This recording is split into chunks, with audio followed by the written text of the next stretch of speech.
Leku politia, Xavier. Orona Ideo Innovation City. Hiri honetako biztanleak zeintzuk izango zerate? Enpresa bera, ikerketa zentrua, Ikerlanik Alau eta unibertsitatea, Oronako unibertsitatea eta Mondragon unibertsitatea baita ere. Biztanleek dira Oronen berrikuntza sarea osatzen duten agenteak.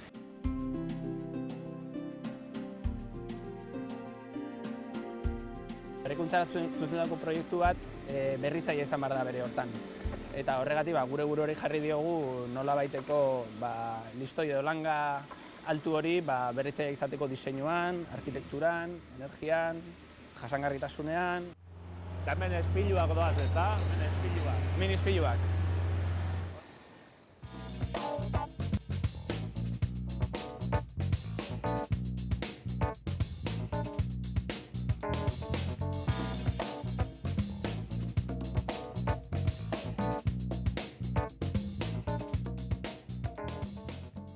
Orain, Xavier, oaren barruan gaude. Hemen guztiak du zentzu bat. Dena pentsatu duzue, ez norabide batean. Hori da, esan ezagun, erekinen jasangarritasunean pentsatzen dugunean, lehenko gauza dela bioklimatikoki pentsatzea.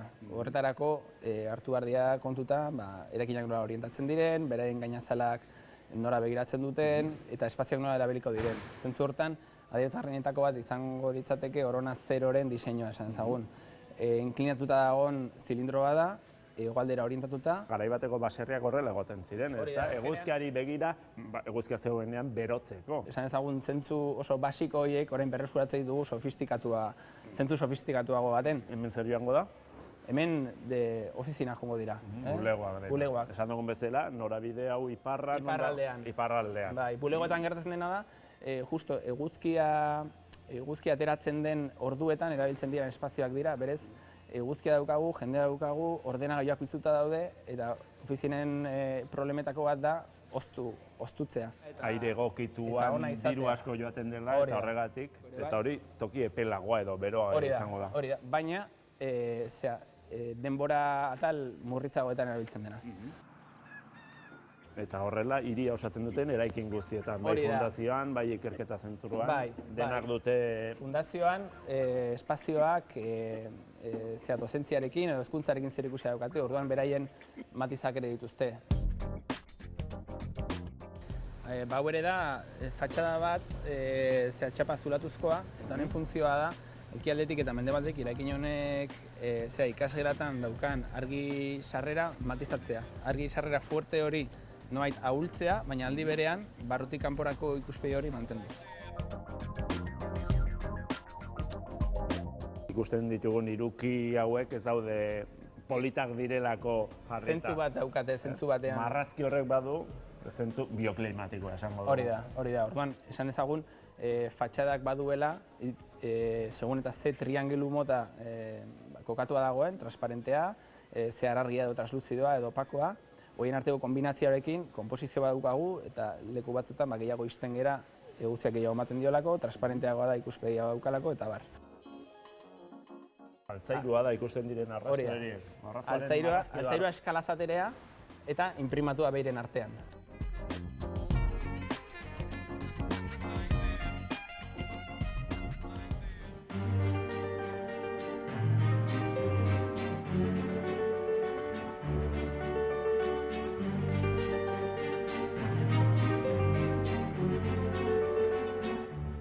Opa, Iker. Bueno, hemen Galdara gelan gaude eta Iker da energiaren arduraduna. Kaixo. Xabierrek esan duen bezala, hau Galdara gela da. Hemen sortzen dugu energia ikusi dituzen eraikin guztientzako, eta adibidez daukagu hemen biomasako makina bat. Biomasako makina? Biomasa, hori da. Hemen zer erretzen da? Hemen erretzen da peleta edo astilla, bi gauzak erre daitezke. Daukagu biomasa, dauzkagu energia termikoa sortzeko plakak, plaka solarrak, eta gero aparte daukagu ere bai geotermiako instalazio bat. Ez dira ikusten, baina daude lurrean egindako perforazio batzuk, 120 metrotara zulatutako perforazio batzuk daude. Hiria dela esan dugu, eraikin asko daude, baina hemen kudeatzea ez da erraza izango, nola lortzen duze hori? Azkenean markatu behar dira priorizazio batzuk. Adibidez, eguzkia baldin badaukagu, lehendabizi aprobetxatuko duguna da energia solarra. Ondoren, nola lurzoruan energia daukagun, izango da aprobetxatuko du geotermia. Eta gero falta den energia guzti hori biomasarekin emango genuke. Eta hau, peletez beteta egongo da guztia? Bai, oraino egongo da peletez beteta. Eraikinek behar duten energia guztia beraien funtzionamendurako bertan sortzen da, energia iturri berriztagarrietatik. Horrek esan nahi du, pixka bat proiektu hau dela, 2020 urtean Europa mailan planteatzen ari diren energia estandarretara aurreratu egin gera. Etorkizunera aurreratu egin gerala zantzako.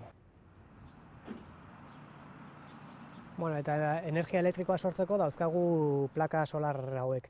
Plaka solar hauek teilatu guztian egongo ziren, eta eraikinak berak funtzionatzeko behar duen energia elektrikoa plaka solar hauen bitartez sortuko genuke. Eguzkia dagoenean. Eguzkia dagoenean, hori da. Eguzkia ez dagoenean, saretik hartuko genuke. Baina urteko balantzea netoa izango litzateke.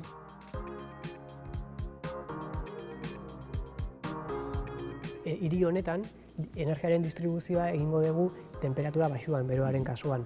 Kasu honetan 55 gradutara bidaliko dugu. Eta horrek eskatzen du beste teknika bat, ezta? Hori da, beste teknika bat dela zoru radiantea. Hodiak doaz, serpentin bat eginez, joan etorria egiten du, berriro itzultzeko zirkuitora eta galdarak gelara berriro berotu edo oztera, segun zer nahi dugu.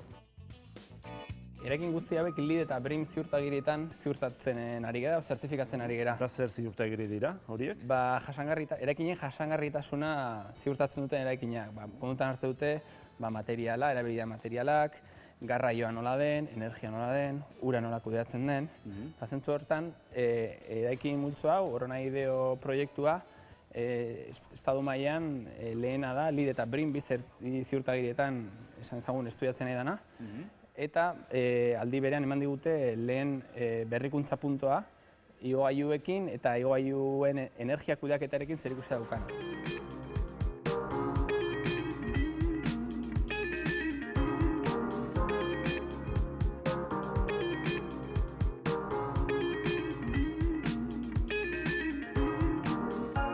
Hau da Orona Fundazioaren estalkia, esan ezagun jardin edo lorategi berde bat. Ikusten dut, jarri berria dituzuela, landarea. Hori da, ingurune lasai eta egokiak ematen dio baita ere estalki honi. Hemen jende etorriko da? Eta ura jasotzen. Ikasleak etorriko dira ona? Hemen ona ikasleak etorriko dira eta baita ere justo gauden leku honetan energia plaka batzuk egongo dira. Energia solar termikoa sistema zentralizatura bidaliko duten plakak. Orduan, energiaren terraza edo izango da baita ere. Izango da. Eta erlajatzeko zergatik ez, ez? Eta dena elkarlotuz, plazaren esan ezagun nivel ezberdinak, eta pixkat hiri zentzu hori proiektu guztiari ematen dion kontzeptu hori enfatizatuz, ez? Bisitatzeko moduko hiria, eta eskerrik asko gaur erakusteagatik, Xabier. Oso ondo, eskerrik zuzuei, zortzeagatik.